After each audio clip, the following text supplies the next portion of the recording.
पहले की बात है। विराटनगर नामक एक समृद्ध और वैभवशाली राज्य था जिसकी सीमाएं हिमालय की बर्फीली चोटियों से लेकर गंगा के पवित्र तटों तक फैली थीं। इस महान राज्य पर शासन करते थे राजा चंद्र प्रताप।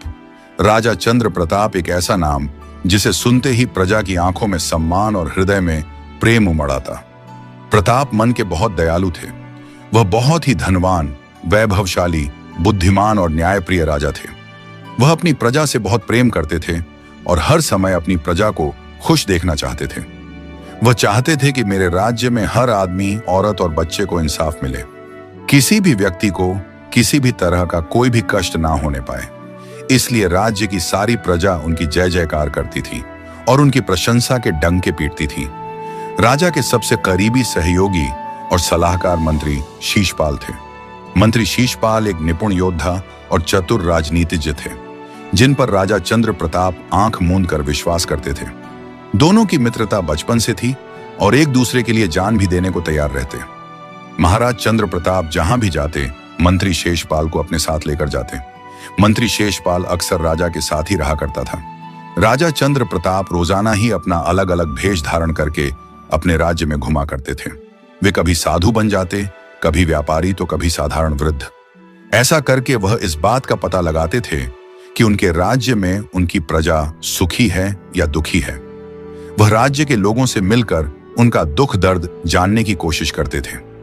यह सब पता लगाने के बाद दूसरे ही दिन वह उनके कष्टों को दूर करने का प्रयास किया करते थे। यही कारण था कि उनके राज्य के सभी लोग राजा चंद्र प्रताप को बहुत प्यार करते थे। इसी कारण महाराज का यश और कीर्ति बहुत दूर दूर तक फैली हुई थी। उनके राज्य में चारों ओर सुख शांति थी। उनके राज्य में चोरी चकारी और डाकू लुटेरों का प्रजा को कोई भय नहीं था। लोग चैन की नींद सोते थे। राजा चुपचाप लोगों से बात करते, उनकी समस्याएं सुनते और अगली सुबह राजमहल में अपने मंत्रियों के साथ बैठकर उनका समाधान खोजते थे। यही कारण था कि विराटनगर की प्रजा उन्हें भगवान का अवतार मानती थी। लेकिन राजा चंद्र प्रताप के हृदय में एक गहरा रहस्य छिपा था। उन्हें बचपन से ही एक अजीब सपना आता था। एक सुंदर राजकुमारी जिसकी आंखें तारों की तरह चमकती थीं और जिसकी वाणी में मधुर संगीत था। सपने में वह राजकुमारी हमेशा एक प्राचीन मंदिर के पास खड़ी होती थी और राजा को उस राजकुमारी की ओर एक खिंचाव सा महसूस होता था। दूसरी ओर राजकुमारी मोहिनी एक दूर देश की राजकुमारी थी जो अपनी असाधारण सुंदरता और रहस्यमय अंतर्ज्ञान के लिए प्रसिद्ध थी। उनकी सुंदरता का कोई मुकाबला नहीं था। उन्हें भी बचपन से एक सपना आता था, एक वीर राजा जिसकी आंखों में करुणा और दृढ़ता का भाव होता था। सपने में वह राजा हमेशा एक ऊंचे पर्वत शिखर पर खड़ा होता था और राजकुमारी को लगता था कि उनका भाग्य उस राजा से जुड़ा हुआ है। एक दिन राजा चंद्र प्रताप ने अपने मंत्रियों और विद्वानों को अपने सपनों के बारे में बताया। विद्वानों ने भविष्यवाणी की कि राजा की सपने वाली रानी वास्तव में मौजूद है और उनका मिलन किसी विशेष उद्देश्य के लिए तय है। इसी तरह राजकुमारी मोहिनी ने भी अपनी दासियों और गुरुओं को अपने सपनों के बारे में बताया, जिन्होंने यह संकेत दिया कि उनका भविष्य एक महान राजा के साथ जुड़ा हुआ है। राजा चंद्र प्रताप और राजकुमारी मोहिनी दोनों ही अपने सपनों के रहस्य को जानने के लिए उत्सुक थे। राजा चंद्र प्रताप ने अपने राज्य में घोषणा करवाई कि जो कोई भी उन्हें उनकी सपने वाली राजकुमारी के बारे में जानकारी देगा, उसे मूंग मांगा इनाम दिया जाएगा। राजकुमारी मोहिनी ने भी अपने गुप्तचरों को उस राजा की तलाश में भेजा जिसे वह अपने सपनों में देखती थी। अनेक वर्षों तक खोज जारी रही, लेकिन कोई भी राजा चंद्र प्रताप और राजकुमारी मोहिनी को एक दूसरे के बारे में सटीक जानकारी नहीं दे सका। दोनों ही अपने अपने राज्यों में निराश और अकेले महसूस करने लगे थे। फिर एक दिन एक बूढ़ा साधु राजा चंद्र प्रताप के दरबार में आया। उस साधु ने राजा के सपनों के बारे में सुना था। उस साधु ने कहा कि वह जानता है कि राजा की सपने वाली रानी कहाँ मिलेगी। साधु ने बताया कि एक दूर देश में पहाड़ों के बीच एक प्राचीन मंदिर है और उस मंदिर की मुख्य पुजारनी ही राजा की रहस्यमय रानी है। राजा चंद्र प्रताप तुरंत अपने मंत्री शीशपाल, उस साधु और कुछ वफादार सेवकों के साथ उस मंदिर की ओर रवाना हुए। लंबी और कठिन यात्रा के बाद वे उस प्राचीन मंदिर पर पहुंचे। मंदिर शांत और रहस्यमय था और उसकी दीवारों पर अजीबोगरीब नक्काशी बनी हुई थी। जब राजा मंदिर के गर्भगृह में पहुंचे तो उन्होंने देखा कि वहां एक दिव्य सौंदर्य वाली महिला पूजा कर रही है।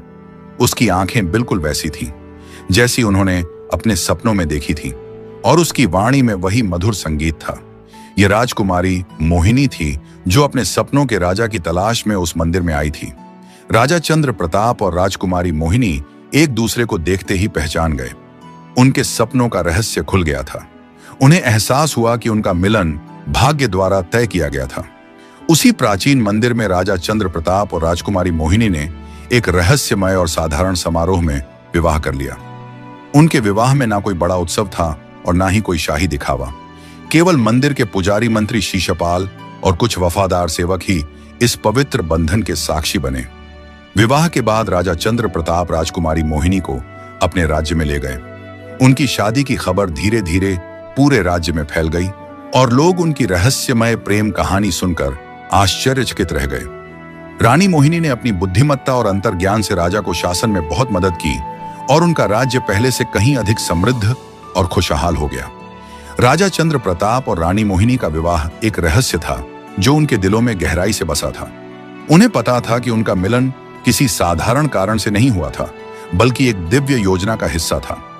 एक दिन जब राजा अपना भष्य बदलकर नगर की सीमा के पास स्थित एक पुराने मंदिर की ओर गए, तो उन्होंने वहां एक रहस्यमय अजनबी सन्यासी को देखा जो भविष्य की भयावह भविष्यवाणी कर रहा था। वह कह रहा था, विराट नगर की चमक बहुत जल्द ही एक घोर अंधकार में बदल जाएगी जब इस राज्य के राजा का अपने किसी सबसे करीबी से विश्वास टूटेगा। यह सुनकर राजा चौंक गए। क्या यह इशारा मंत्री शीशपाल की ओर था या कोई और राज्य खुलने वाला था? राजा की आंखों में अब रानी मोहिनी के लिए केवल प्रेम ही नहीं बल्कि एक चिंता भी होने लगी थी।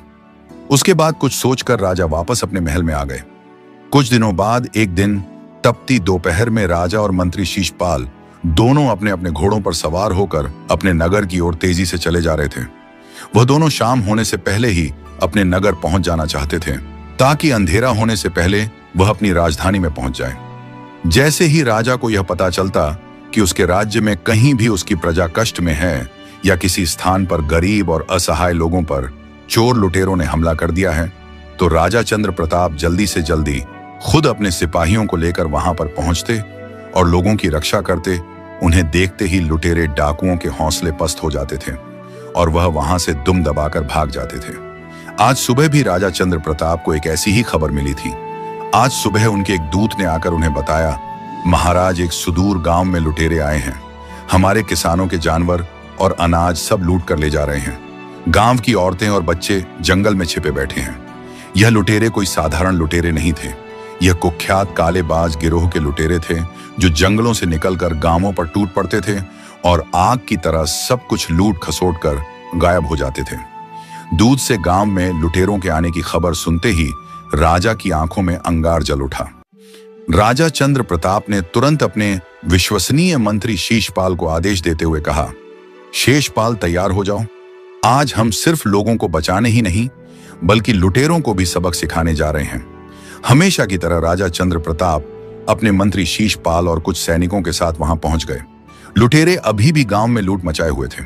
राजा की तलवार बिजली की तरह लहराई और पहली ही वार में लुटेरों का सरदार जमीन चाटने लगा। मंत्री शीशपाल भी पीछे नहीं थे। उन्होंने 2 लुटेरों को एक ही बार में घोड़े से गिरा दिया। राजा के वहां समय पर पहुंचने के कारण कुछ ही पलों में लुटेरे मैदान छोड़कर मुंह छिपाते हुए जंगल की ओर भाग खड़े हुए। जब लुटेरे वहां से भाग गए तो गांव वालों की आंखों में आंसू थे, पर वो आंसू डर के नहीं, राहत और श्रद्धा के थे। राजा ने अपने सैनिकों को किसानों की सहायता के लिए वहीं पर छोड़ दिया और खुद मंत्री शेषपाल के साथ वापस राजमहल की तरफ लौट पड़े। राजा चंद्र प्रताप और मंत्री शीशपाल इस समय अपनी राजधानी से केवल 6-7 मील दूर थे। शाम होने वाली थी और जंगल की छाया लंबी होती जा रही थी। उन दोनों के घोड़े हवा को चीरते हुए तेज गति से दौड़ रहे थे। अचानक उन दोनों के घोड़े रुक गए और घोड़ों ने हिनहिनाना शुरू कर दिया। दोनों घोड़ों ने अपने पैर आगे कर लिए और फिर जोर जोर से अपने पैर जमीन पर मारने लगे। राजा और मंत्री दोनों को कुछ भी समझ नहीं आया कि आखिर यह क्या हो रहा है। उसी समय उन्हें सामने मार्ग में एक बड़ा सा नाग दिखाई दिया। नाग के शरीर में कोई हलचल नहीं थी। उस नाग से कुछ ही दूरी पर एक दिव्य नागमणि पड़ी थी जो शायद उस नाग के मुंह से निकलकर गिरी थी। उस नाग को देखकर राजा चंद्र प्रताप ने सहानुभूति प्रकट करते हुए कहा, अरे यह तो दिव्य मणि धारण करने वाले नागलोक का नाग है। वह दुखी होकर कहने लगे, इस वीर नाग की ऐसी दुर्गति किसने की है? इसे किसने मारा होगा? राजा की बात सुनकर मंत्री शेषपाल ने शोक प्रकट करते हुए कहा, हाँ महाराज, हमारे राज्य की धरती पर आज तक ऐसा पाप नहीं हुआ है, लेकिन आज ऐसा हो चुका है। राजा चंद्र प्रताप ने कहा, हाँ शेषपाल, यह बात तो बहुत बुरी हुई। राजा ने चिंतित होते हुए पूछा कि अब क्या करें? यह देखकर राजा ने सोचा कि अब और कोई उपाय नहीं है। हमें इस नाग को जीवन दान देकर फिर से जीवित करना चाहिए। शायद मंत्री शेषपाल भी उनके मन की बात समझ चुका था। मंत्री शेषपाल ने कहा, महाराज, आपको तो संजीवनी विद्या आती है। उस संजीवनी विद्या से इसे फिर से जीवित किया जा सकता है। महाराज, आप इसे एक अवसर के रूप में भी देख सकते हैं। इससे आपको अपनी विद्या को आजमाने का एक मौका भी मिलेगा। इस अवसर पर आपको उस विद्या का चमत्कार देखने का मौका खोना नहीं चाहिए। मंत्री शेषपाल की बात सुनकर राजा चंद्र प्रताप और भी गंभीर हो गए और कुछ सोचने लगे। थोड़ी देर कुछ सोचने के बाद राजा बोले, शेषपाल, यह एक विषधारी नाग है। इसे तो लोग मारने में ही पुण्य समझते हैं। फिर क्या ऐसे विषधारी प्राणी को संजीवनी विद्या से जीवित करना ठीक रहेगा?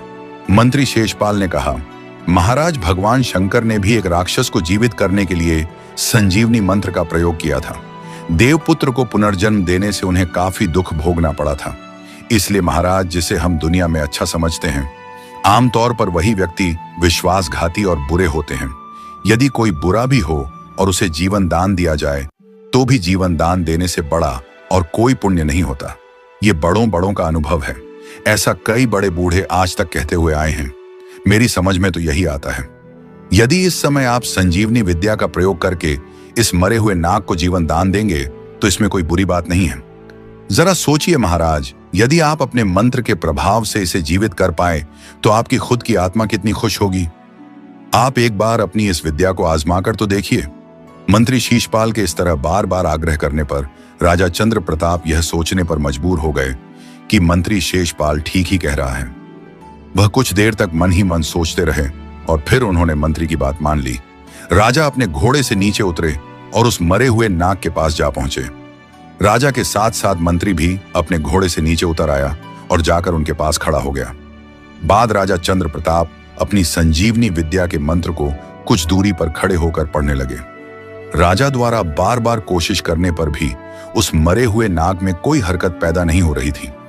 राजा चंद्र प्रताप को अपनी संजीवनी विद्या पर बहुत विश्वास था, लेकिन उनके द्वारा बहुत कोशिश करने के बाद भी वह मरा हुआ नाग संजीवनी विद्या के प्रयोग से जीवित नहीं हो रहा था। राजा चंद्र प्रताप मन ही मन बहुत व्याकुल हो गया और यह सोचकर उन्हें खुद पर भी बहुत क्रोध आने लगा कि मेरा यह संजीवनी मंत्र काम क्यों नहीं कर रहा है। वे यह समझ नहीं पा रहे थे कि आज इस मरे हुए नाग पर मेरा संजीवनी मंत्र काम क्यों नहीं कर रहा। यह सोचकर राजा चंद्र प्रताप मन ही मन बहुत दुखी हो रहा था। तभी मंत्री शेषपाल ने कहा, महाराज, आपके संजीवनी मंत्र का कोई भी असर इस नाग पर दिखाई नहीं दे रहा है। इससे पता चलता है कि आपके गुरु ने आपको झूठा मंत्र बताया है, और ऐसे झूठे गुरु का क्या विश्वास करना। राजा को अपने गुरु पर पूरा विश्वास था, इसलिए उन्हें मंत्री के कहे यह शब्द अच्छे नहीं लगे। राजा ने थोड़ा क्रोधित होते हुए कहा, नहीं नहीं मंत्री जी, ऐसा नहीं है। मेरे गुरु और संजीवनी मंत्र पर कभी अविश्वास मत करो, नहीं तो तुम्हें पाप लगेगा। मंत्री शेषपाल ने कहा, महाराज, मैं आपके गुरु और उनके दिए इस संजीवनी मंत्र पर किस तरह विश्वास करूं? महाराज, आप स्वयं ही देख लीजिए, यह मरा हुआ नाग अभी तक जीवित नहीं हो सका है। मंत्री के यह शब्द सुनकर राजा का दिल जल गया। उसने कहा, मैंने इस काम को जानबूझकर करना स्वीकार किया है, तो जब तक यह काम पूरा नहीं होगा तब तक मुझे चैन नहीं मिलेगा। राजा चंद्र प्रताप को अंदर से तो बहुत बेचैनी महसूस हो रही थी।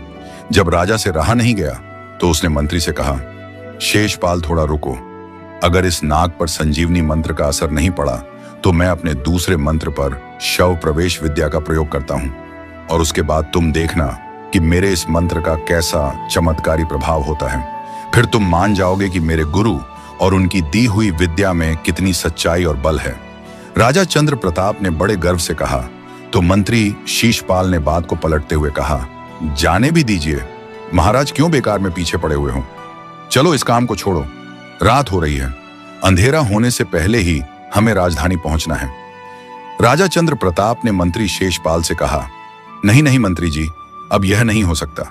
राजा की तो अब मान पर बात आ गई थी। राजा चंद्र प्रताप थोड़े जोश में आकर बोले, मंत्री, तुम मेरे शरीर को संभालो। मैं अपनी आत्मा इस नाग के शरीर में डालता हूं। तुम्हें यह मरा हुआ नाग थोड़ी देर में ही जीवित दिखाई देगा। जैसे ही यह नाग चलने फिरने लगेगा, वैसे ही मैं जल्दी से अपनी आत्मा दोबारा अपने शरीर में डाल दूंगा और मैं वापस जीवित हो जाऊंगा। इस काम के करते ही हम राजधानी वापस लौट चलेंगे। मंत्री शीशपाल को राजा का कहना मानना पड़ा। उसके बाद राजा चंद्र प्रताप ने परशव प्रवेश मंत्र का जाप करना शुरू कर दिया। धीरे धीरे राजा का खुद का शरीर ढीला और निर्जीव पड़ने लगा। थोड़ी ही देर में राजा का शरीर एक शव बन गया और जो मरा हुआ नाग था वह जीवित होकर हरकत में आ गया। थोड़ी ही देर में उस नाग ने जोर से अपना फन धरती से ऊपर उठा लिया। बस उसी समय कुछ ऐसा हुआ जिसकी किसी ने उम्मीद भी नहीं की थी। जैसे ही राजा की आत्मा ने उस नाग के शरीर में प्रवेश किया, वैसे ही मंत्री शीशपाल ने अपनी आत्मा राजा चंद्र प्रताप के निर्जीव अवस्था में पड़े हुए शरीर में डाल दी। इसके बाद उसने जल्दी से अपने निर्जीव शरीर के तलवार से टुकड़े टुकड़े कर डाले। नतीजा यह हुआ कि राजा चंद्र प्रताप की आत्मा, जो कि अब उस मरे हुए नाग के शरीर में प्रवेश कर चुकी थी, वह उस नाग में ही रही और मंत्री शीशपाल की आत्मा अब राजा चंद्र प्रताप के शरीर में जा चुकी थी। मंत्री शीशपाल अपनी उस चाल में कामयाब हो चुका था जिसके बारे में राजा चंद्र प्रताप ने कभी सोचा भी नहीं था। अब राजा देहधारी मंत्री जोर जोर से हंसने लगा और कहने लगा, राजन, आज तक मैं इसी मौके की राह देख रहा था। आज कितने सालों के बाद मेरी यह इच्छा पूरी हुई है। राजन, अब आप एक नाग बन चुके हो और मैं एक राजा। राजन, अब तुम नागलोक में जाकर और वहां पर रहकर नागलोक के सुख भोगो। अब तुम यहां से निकलो।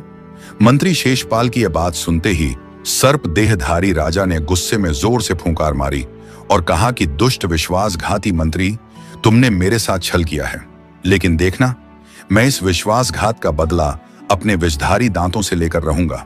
अरे नीच पापी, तू देखना, मैं तुझे दंड देकर अपना शरीर वापस ले लूंगा। मैं देखता हूं कि तू मुझसे बचकर कहां जाता है। इतना सुनते ही मंत्री क्रोध से भरकर चिल्लाया और बोला, देखो, तुम आगे मत बढ़ना और अपना फन उठाने की कोशिश भी मत करना, वरना मैं अपनी तलवार से तेरी गर्दन अभी उड़ा दूंगा। तू इसे अपना भाग्य समझ कि मैं तुझे जीवन दान दे रहा हूं और अब बिना देर किए यहां से चला जा। सर्प देहधारी राजा अब इस समय कुछ भी नहीं कर सकता था। वह गुस्से में अपना फन जोर जोर से जमीन पर मारने लगा। उसकी बेबसी देखकर मंत्री शीशपाल जोर जोर से हंसने लगा और कहने लगा, अरे सुन, तू समझता था कि सिर्फ तुझे ही संजीवनी मंत्र आता था, तो यह तेरी बहुत बड़ी भूल थी। मुझे भी वह संजीवनी विद्या तुझसे कम नहीं आती। आज जिस समय तू संजीवनी मंत्र का प्रयोग इस मरे हुए नाग पर कर रहा था, उस समय मैं उसका विपरीत मंत्र पढ़ रहा था। हालांकि तूने उस मरे हुए नाग को जीवित करने की लाख कोशिश की, लेकिन यही कारण था कि तेरा संजीवनी मंत्र उस मरे हुए नाग पर नहीं चल सका। यह कहकर मंत्री शेषपाल जोर से खिलखिलाकर हंस पड़ा। सर्प देहधारी राजा गुस्से में जोर से अपना फन जमीन पर पटकते हुए चिल्लाया, नीच विश्वासघाती, मैं तुझे ऐसा नहीं समझता था। मैं तुझे अपना बहुत हमदर्द समझता था। मंत्री शेषपाल राजा के शरीर में से खिलखिलाते हुए बोला, राजन, तू यह भी समझ बैठा कि बस तुम अकेले ही हो जो परशव प्रवेश विद्या का मंत्र जानते हो। यह भी तुम्हारी बहुत बड़ी भूल थी। जिस समय तुम्हारे गुरु अलकानंद तुम्हें परशव प्रवेश विद्या के यह मंत्र सिखाते थे, उस समय मेरे पिताजी मुझे उस गुप्त जगह पर ले जाया करते थे। तुम्हारे साथ साथ ही मैंने भी चुपचाप परशव प्रवेश विद्या का यह मंत्र अच्छी तरह से सीख लिया था। इसीलिए यह विद्या जितनी तुम्हें आती है उतनी ही मुझे भी आती है, या शायद तुझसे ज्यादा मुझे आती है, क्योंकि मंत्री पर राजा की अपेक्षा सरस्वती माता की कृपा अधिक रहती है। अब जहां से जा, अपने रास्ते चला जा, ना कहीं का। नागराज ने भीतर ही भीतर तड़पते हुए थोड़ी देर सोचा कि बेकार में ही इस दुष्ट के हाथों तलवार से मरने से तो अच्छा है कि मुझे अपने इसी हाल में जीवित रहना चाहिए। ये सोचकर राजा गुस्से में जमीन पर अपना फन पटकता हुआ घास में घुसता हुआ चला गया। वहां से जाते समय उसकी आत्मा मंत्री को खूब कोस रही थी। वह मन ही मन कह रहा था कि नीच कपटी मंत्री, इस दुष्कर्म का फल तुझे एक ना एक दिन भोगना ही पड़ेगा। और जाते जाते वह जोर से बोला कि तुम्हें इस दुष्कर्म का दंड अवश्य मिलेगा। नाग बने हुए राजा की यह आवाज जंगल में काफी देर तक गूंजती रही। फिर वह आवाज धीरे धीरे शांत हो गई।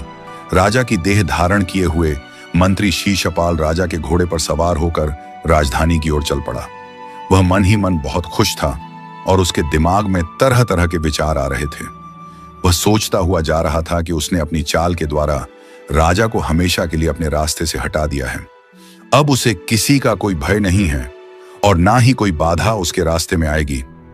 अब वह अपना बाकी का जीवन विराट नगर का राजा बनकर खुशी खुशी बड़े आनंद के साथ राजमहल में बिताएगा। इतने बड़े नगर का साम्राज्य उसके हाथों में होगा। इस राज्य का प्रत्येक व्यक्ति अब उसके इशारों पर नाचेगा। राज्य में चारों ओर उसका दबदबा होगा। इस तरह की मीठी मीठी कल्पना करके उसे बहुत आनंद आ रहा था। मंत्री शीशपाल दिखने में चतुर और व्यवहार में मीठा था, लेकिन उसके हृदय में गहरा लालच और बुराई छिपी हुई थी। जब मंत्री शीशपाल ने पहली बार रानी मोहिनी को देखा था तो वह उसकी सुंदरता पर बुरी तरह से आसक्त हो गया था। धीरे धीरे रानी के प्रति उसकी आसक्ति एक खतरनाक जुनून में बदल गई। वह हर पल रानी के विचारों में खोया रहता था और उसे किसी भी कीमत पर पाने की इच्छा रखता था। रानी मोहिनी को पाने के लिए वह किसी भी हद तक जाने को तैयार था। शेषपाल जानता था कि रानी मोहिनी राजा चंद्र प्रताप की पत्नी है और राजा के होते हुए उन्हें प्राप्त करना एक असंभव कार्य था। लेकिन आज शेषपाल की आंखों में एक अलग ही चमक थी। अब मोहिनी तक पहुंचने का रास्ता खुल गया था। आज उसकी यह इच्छा भी पूरी होने जा रही थी और आज उसे ऐसा लग रहा था मानो पृथ्वी की सारी खुशियां उसे मिल गई हों। घोड़ा तेज रफ्तार से राजमहल की ओर दौड़े जा रहा था। मंत्री ने राजा के रूप में अपने एक हाथ से घोड़े की लगाम पकड़ रखी थी। पृथ्वी पर चारों तरफ अंधकार फैल गया था। रात होने के कारण नीले नी आकाश पर तारे चमक रहे थे। मंत्री अपने घोड़े पर तेजी से राजधानी की ओर बढ़ता जा रहा था। जंगल में चारों ओर साए की आवाज में उसे अपने दिल की धड़कन साफ सुनाई दे रही थी। धीरे धीरे मंत्री शेषपाल राजा बनकर राजधानी में प्रवेश कर गया। राजधानी में प्रवेश करते ही उसका स्वागत किया गया। उसने जल्दी से अपने हाथ ऊपर करके सबको रोकते हुए कहा कि आज बड़े दुख की बात है। मैं और मेरा मंत्री शीशपाल लुटेरों को खदेड़कर जब वापस राजधानी की ओर लौट रहे थे, तभी रास्ते में घने जंगल में पहुंचते ही एक खूंखार शेर ने अचानक छलांग लगाकर मंत्री जी पर हमला कर दिया और उन्हें मार डाला। और इस तरह आज मैंने अपने एक अच्छे साथी को खो दिया। मैं किसी तरह से शेर के पंजों से बचकर निकल आया। अचानक से हुई मंत्री जी की इस तरह की दुखद मौत से मेरा मन बड़ा दुखी हो गया है। आज से 10 दिन तक पूरे राज्य में शोक मनाया जाएगा। राज्य के सभी झंडों को नीचे झुका दो और खजाने में से 100 सोने की मोहरें मंत्री के शोक ग्रस्त परिवार को मेरी ओर से दे दो। मंत्री शेषपाल ने बिल्कुल राजा की आवाज में नाटक करते हुए अपना दुख प्रकट किया। मंत्री ने शरीर पर राजा के वस्त्र धारण किए हुए थे, फिर किसको उसके ऊपर शक हो सकता था। इसके बाद राजा बने उस दुष्ट मंत्री ने भारी कदमों से महल में प्रवेश किया। मंत्री शेषपाल की इस अचानक मृत्यु का शोक समाचार राज्य में चारों ओर फैल गया। महल पर लगा हुआ झंडा नीचे झुका दिया गया। राजदूत, दास दासियां और सारे राज दरबारी शोक में डूब गए। जैसे ही शेषपाल ने राजमहल में कदम रखा, वैसे ही रानी मोहिनी आरती का स्वर्ण थाल लेकर आरती उतारने के लिए सामने आई, परंतु राजा ने उसे रुकने का इशारा किया। रानी मोहिनी भारी कंठ से बोली, महाराज ज्यादा दुखी मत होइए, शायद भाग्य में यही लिखा था। मंत्री ने राजा की आवाज में दुख प्रकट करते हुए कहा, महारानी, वह मेरा प्रिय मंत्री था। वह ऐसी बेमौत मारा गया है, इसलिए मैं अपने आप को संभाल नहीं पा रहा हूं और तुम कहती हो कि मैं दुखी ना हूं। रानी मोहिनी ने राजा को बहुत समझाया और कहा, शांत हो जाइए महाराज, आज दुख किसको नहीं है। भगवान की बहुत कृपा हुई है कि उन्होंने आपके प्राण बचाए और मेरा सुहाग बना रहा। महाराज, मुझे अपनी आरती उतारने दो। राजा बना हुआ मंत्री बोला, नहीं महारानी, अभी मेरा मन ठीक नहीं है, अभी मुझे अकेले रहने दो। इतना कहकर मंत्री शीशपाल चुपचाप राजा के कक्ष में चला गया। उसने रानी मोहिनी की विनती भी अनसुनी कर दी। उसके बाद रानी हारकर चुपचाप अपने कक्ष में लौट आई। राजा के इस तरह से शोकग्रस्त होने के कारण उसका दिल भी भर उठा था। आधी रात का समय था। रानी मोहिनी अपने कक्ष में पलंग पर लेटी हुई थी। कक्ष में दीपक की हल्की हल्की रोशनी फैली हुई थी। सोने से पहले उसने भगवान से प्रार्थना की और थोड़ी देर बाद उसकी आंख लग गई। अभी आधा घंटा भी नहीं बीता होगा कि अचानक उसके कानों में धीरे से एक आवाज आई। उसे लगा जैसे वह आवाज उसे कह रही हो कि महारानी, यहां से उठकर जल्दी से कहीं दूर चली जाओ।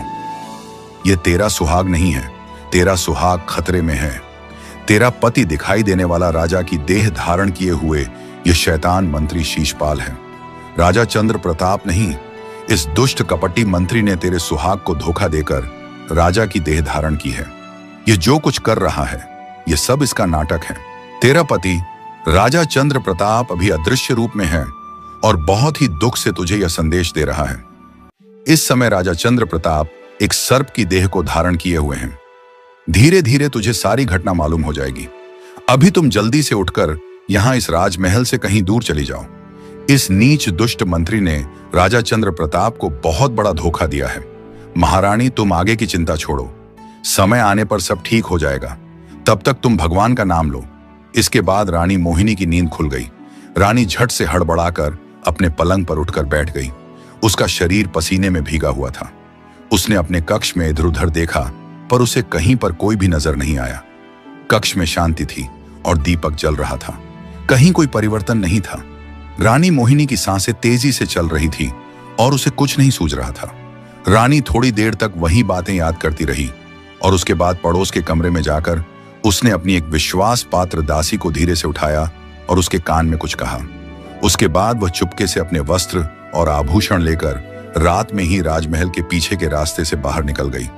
चारों ओर अंधेरी रात का सन्नाटा छाया हुआ था। सारा राजमहल गहरी नींद में सोया हुआ था। तभी उन्हें किसी के खांसने की आवाज सुनाई दी और एक कुत्ता भौंका। आवाज सुनकर रानी मोहिनी और दासी दोनों छुप गई। बाद में वे जल्दी जल्दी एक गुप्त रास्ते के द्वारा दूर जंगल में पहुंच गईं। उन दोनों को चलते चलते सुबह हो गई। मुर्गे ने बांग दी। वह दोनों एक नदी पर जाकर रुक गई। वहां उन्होंने अपना मुंह हाथ धोया और कुछ फलाहार किया। अब जाकर कहीं उन दोनों के दिल की धड़कन कुछ कम हुई। बाद में उन्होंने अपना भेष बदल लिया। ऐसे ही गिरते पड़ते रानी मोहिनी और उसकी दासी जंगल में आगे बढ़ती गई। अगर कहीं उन्हें कोई आवाज सुनाई देती तो वह किसी पत्थर या फिर किसी पेड़ के पीछे छुप जाती और कुछ देर बाद फिर से आगे बढ़ने लगती। इसी तरह लगातार चलते चलते उन्हें दोपहर हो चुकी थी। अब वह दोनों पहाड़ी की दूसरी तरफ उस भयानक जंगल को छोड़कर एक गांव के पास आ पहुंची। वहां पर उन्हें एक खंडहर नुमा मंदिर दिखाई दिया। लगातार चलते रहने के कारण वह दोनों ही काफी थक चुकी थीं। इसलिए उन्होंने वहीं पर विश्राम करने की सोची और बहुत ज्यादा थके होने की वजह से थोड़ी ही देर में उन्हें गहरी नींद आ गई। उधर सुबह होते ही सारे महल में खलबली मच गई। सारी दीवारें चीख चीख कर कह रही थीं कि महारानी महल से गायब हो गई है। महल में सब दास दासियां अपने उदास चेहरे लेकर इधर उधर भाग दौड़ कर रहे थे। धीरे धीरे यह बात मंत्री शीशपाल के कानों तक भी पहुंची। यह सुनते ही मंत्री सन्न रह गया। जब उसके पास आकर एक दास कहने लगा, महाराज महारानी जी महल से गायब हो गई हैं, तो मंत्री बना। राजा जोर से चीखा, तुम यह क्या कहते हो?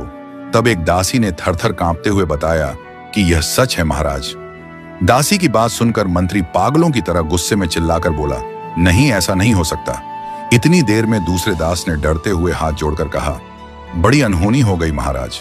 रानी मोहिनी के साथ एक दासी भी, जो उनकी मुंह बोली दासी थी, वह भी उनके साथ चले गई हैं और उसका भी कोई पता नहीं चल रहा।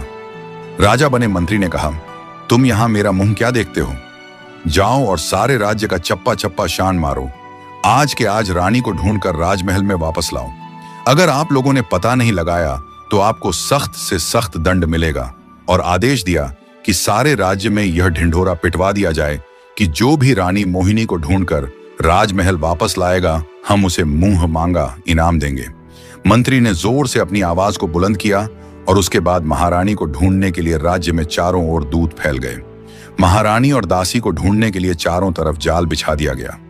राज्य में सारे मंदिर और धर्मशालाएं, बाग बगीचे, तालाब और कुएं छान डाले गए, परंतु रानी मोहिनी और उसकी दासी का कहीं कोई पता नहीं चला। उन्हें चारों ओर ढूंढते हुए सुबह से दोपहर हो गई और फिर दोपहर से शाम हो गई। राजमहल में चिंता से परेशान बैठा मंत्री शेषपाल मन ही मन सोच रहा था कि अचानक यह सब कैसे हो गया। कहीं रानी मोहिनी को मेरे बदले हुए रूप का रहस्य पता तो नहीं चल गया। उसे यह सोचकर तसल्ली मिली कि यह तो हो ही नहीं सकता। यह सब रानी मोहिनी को कैसे पता चल सकता है? जब यह बात सिर्फ मुझे ही मालूम है तो फिर रानी को कौन बताएगा? इसके बाद उसके मन में फिर से यही विचार आने लगे कि यदि रानी मोहिनी को कुछ भी पता नहीं है तो रानी ऐसे चुपके से उठकर राजमहल से कहां चली गई। इस तरह के कितने ही डरावने विचारों ने उसे जकड़ लिया था। उसकी बुद्धि बिल्कुल भी काम नहीं कर रही थी। राजा बना मंत्री शेषपाल मन ही मन यह सोच रहा था कि यह सब एक ही रात में कैसे हो गया। उसे तो ऐसा लगा था कि मानो उसकी सोची हुई सारी योजना सफल हो गई थी, लेकिन यहां तो एक ही रात में उसकी सारी सोची हुई योजना विफल होती हुई नजर आ रही थी। इसी तरह से पूरे राज्य में चारों ओर कई दिनों तक बड़े जोरों शोरों से रानी मोहिनी की तलाश चलती रही, परंतु रानी और उसकी दासी दोनों का कहीं कोई पता नहीं चला। राजा बने हुए मंत्री शीशपाल की चिंता वैसी की वैसी ही बनी रही। दिन बीतने के साथ साथ उसकी चिंता भी बढ़ती जा रही थी। दूसरी तरफ जंगल में जब रानी मोहिनी और दासी सो रही थीं, तभी उनके आसपास कुछ हलचल होने के कारण उनकी नींद खुल गई। उन्होंने देखा कि वे दोनों ही नरभक्षी आदमियों के घेरे में घिरी हुई हैं। उन्हें देखकर वे दोनों ही असमंजस में पड़ गईं। पहले तो उन्होंने उनके चेहरे देखे और फिर दोनों एक के बाद एक चीख मारकर बेहोश हो गई। वह नरभक्षी आदमी उनके चारों ओर घेरा बनाकर खूब नाच गा रहे थे। उन्हें इस बात की खुशी थी कि उन्हें इंसानों का ताजा ताजा मांस खाने को मिलेगा, इसलिए उनकी खुशी का कोई ठिकाना नहीं था। वे चाहते थे कि पहले उन्हें तंदुरुस्त और तगड़ा किया जाए और फिर उनका मांस खाया जाए। उनके सरदार ने तुरंत 2 आदमियों को आदेश दिया कि इन्हें अपने गुप्त स्थान पर लेकर चलो। सारे सेवक तालियां बजाने लगे और झूम झूम कर नाचने लगे। रानी और दासी दोनों ही मूर्छित थीं। उन्हें एक गुप्त जगह पर ले जाया गया। सभी नरभक्षी अपनी जगह मस्त हो रहे थे। किसी को भी अपनी सुध नहीं थी। सभी नरभक्षी आदमियों ने मदिरा पी रखी थी और हर आदमी को ताजा मांस मिलने की बहुत खुशी थी, क्योंकि बहुत दिनों के बाद उन्हें ऐसा भोजन खाने को मिलना था। उन नरभक्षियों का यह नियम था कि पहले अपने पकड़ में आए हुए शिकार को खूब खिला पिलाकर तगड़ा किया जाए और फिर उसके बाद उसे देवी मां के सामने बलि पर चढ़ा दिया जाए। बलि देने के बाद देवी मां के सामने थोड़ा सा प्रसाद चढ़ाकर जो शेष बचा हुआ शरीर होता है, उसको गिरोह के सभी आदमियों में बांट दिया जाता है। इस उद्देश्य की प्राप्ति के लिए गिरोह का सरदार ही सब कुछ किया करता था। बलि होने वाले नर अथवा मादा को पहले अच्छे से अच्छा खाना खिलाया जाता था। उसकी खूब सेवा की जाती थी। उसे खूब कड़ी निगरानी में रखा जाता था। अब तक उन दोनों को भी होश आ चुका था। अपने आसपास का माहौल देखकर रानी मोहिनी बहुत परेशान और दुखी थी। जब से रानी को यह पता चला था कि यह लोग उन दोनों की देवी मां के सामने बलि चढ़ाएंगे, तब से रानी को रह रह कर मन में यही विचार आ रहा था कि अब उनके जीवन की लीला समाप्त होने जा रही है। रानी मोहिनी को यह भी पता नहीं था कि इस समय मैं कहां हूं और उनके पति महाराज चंद्र प्रताप कहां हैं। महारानी तो यह सोच रही थी कि राजमल से निकलकर मैंने अपने सुहाग की रक्षा करनी चाहिए, परंतु यहां आकर मैं भी इन नरभक्षियों के बीच में घिर गई हूं। लगता है मेरा भाग्य भी मेरे साथ नहीं है। हे भगवान, मुझे पता नहीं मेरे पति राजा चंद्र प्रताप मुझे कब मिलेंगे। मुझे तो यह भी पता नहीं इस समय वह किस हाल में होंगे और क्या कर रहे होंगे।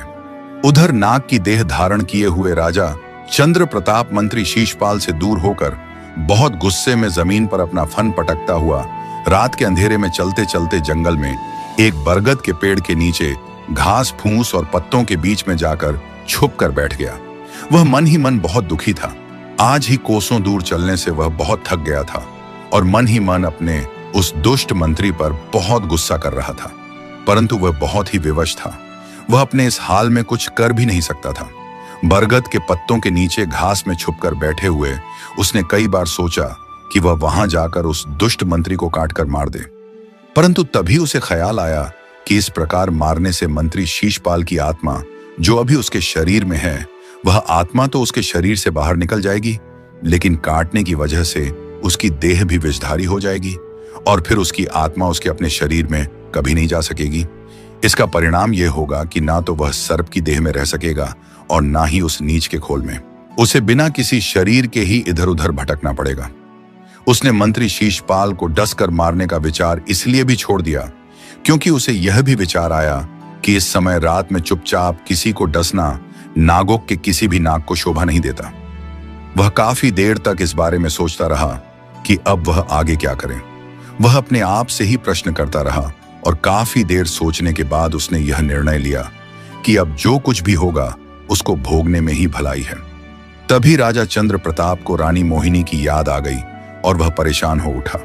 रानी की याद आते ही उसने सोचा कि अब रानी का क्या होगा। मन में रानी का विचार आते ही राजा चंद्र प्रताप की आत्मा तड़प उठी। उसे रहा नहीं गया, इसलिए उसने उसी समय अपना सर्प का शरीर वहीं छोड़ दिया और आधी रात को अदृश्य रूप में जाकर रानी मोहिनी को सब कुछ बताते हुए जैसे सावधान कर दिया था, ताकि वह तत्काल राजमहल छोड़कर वहां से कहीं दूर जल्दी से जल्दी निकल जाए और अपने सुहाग की रक्षा करें। ऐसा करने के बाद उसने वापस आकर अपनी आत्मा नाग के शरीर में डाल दी और नाग देह को धारण कर लिया। अब वे उसी जगह पर बरगद के पेड़ के नीचे घास और पत्तों की ढेरी में छुपकर बैठ गया। भूख के मारे उसका बुरा हाल था, परंतु रात में क्या हो सकता था। थोड़ी देर बाद सुबह होने लगी। उसने घास फूस और पत्तों की ढेरी में से अपना सिर धीरे से ऊपर निकालकर इधर उधर देखा। चारों तरफ धुंधला सा प्रकाश था। उसे कोई भी पक्षी नजर नहीं आ रहा था।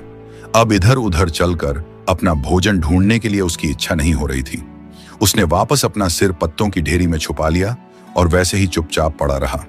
उसके लिए समय का एक एक पल पहाड़ की भांति गुजर रहा था।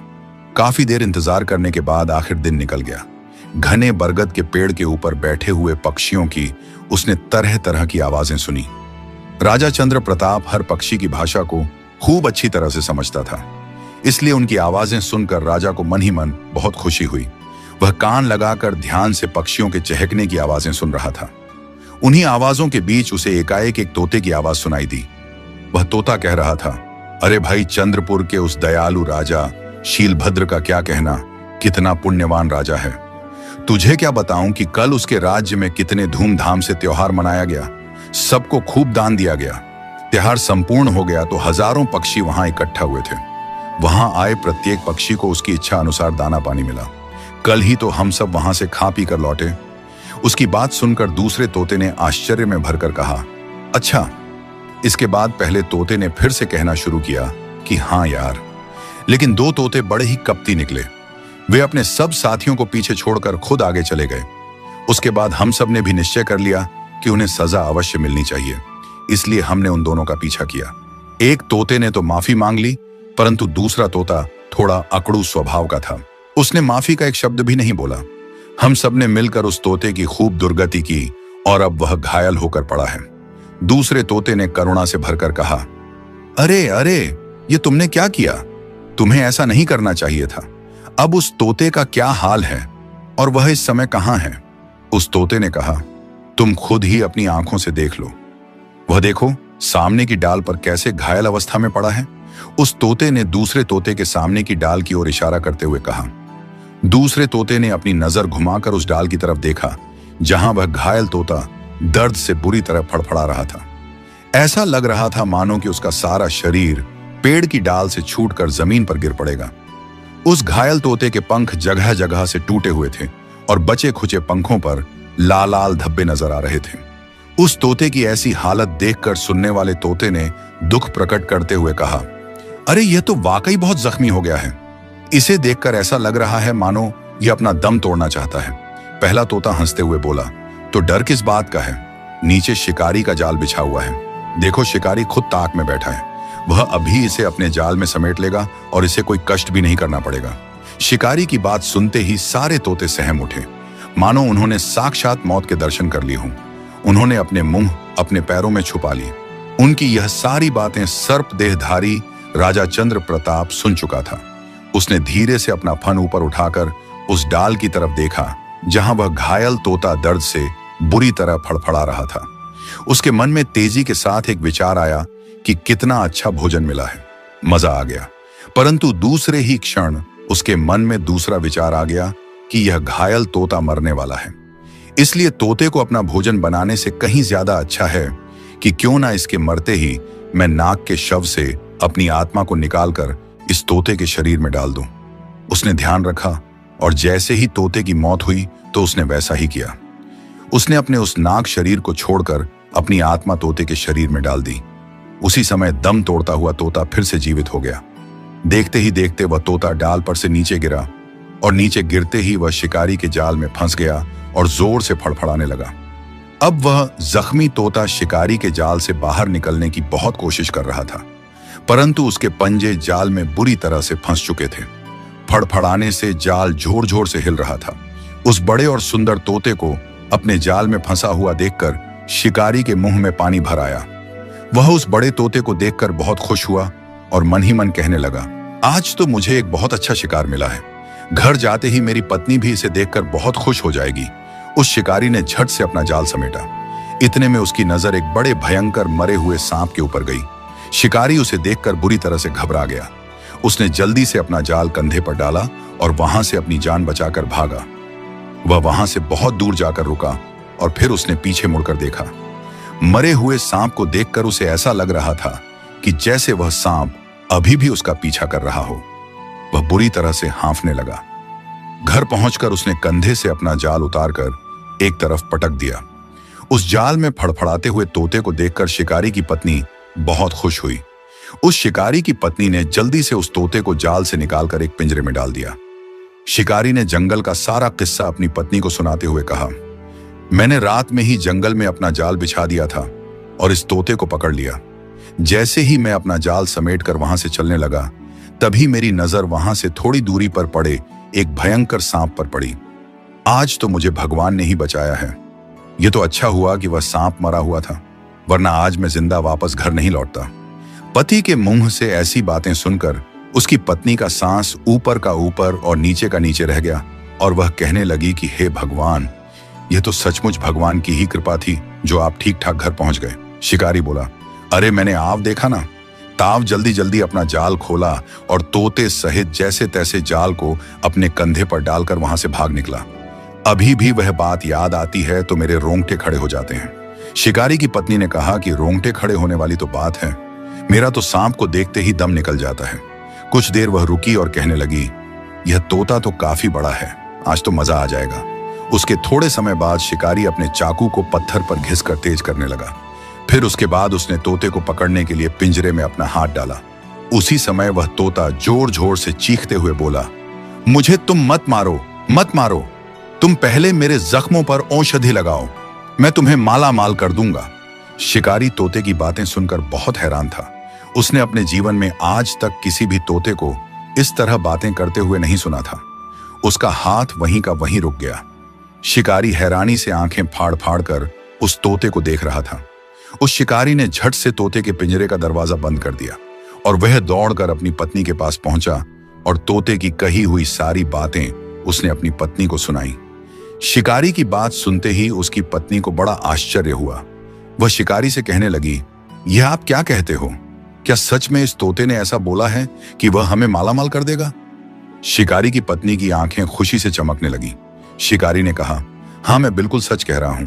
शिकारी की यह बात सुनकर उसकी पत्नी खुशी से नाचने लगी। शिकारी अपनी पत्नी से बोला, ऐसा लगता है कि जैसे यह तोता कोई पूर्व जन्म का पहुंचा हुआ ज्ञानी या पंडित है। पता नहीं किसके श्राप से यह पक्षी के रूप में अपनी जिंदगी गुजार रहा है। उसकी पत्नी कहने लगी, इसमें कोई ना कोई रहस्य तो जरूर है। उसके बाद कुछ सोचते हुए शिकारी ने अपना फैसला सुना दिया कि हमें उस तोते को मारना नहीं चाहिए। उसकी पत्नी कहने लगी, ठीक है, तुम जाओ और उस तोते के जख्मों की मरहम पट्टी का इंतजाम करो, वह बहुत जख्मी है।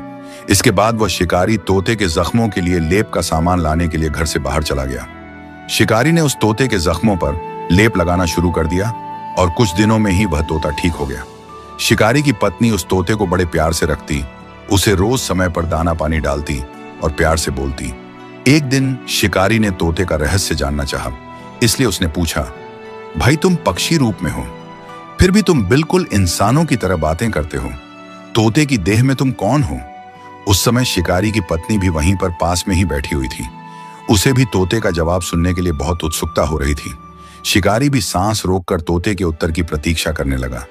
तोते ने एक लंबी और ठंडी सी सांस भरी और शिकारी से बोला, भाई मेरी कहानी बड़ी दुख भरी है। तुम मेरी कहानी सुनकर क्या करोगे? तुमने मेरे घावों को ठीक किया है। तुम्हारा यह एहसान और भलाई मैं कभी नहीं भूलूंगा।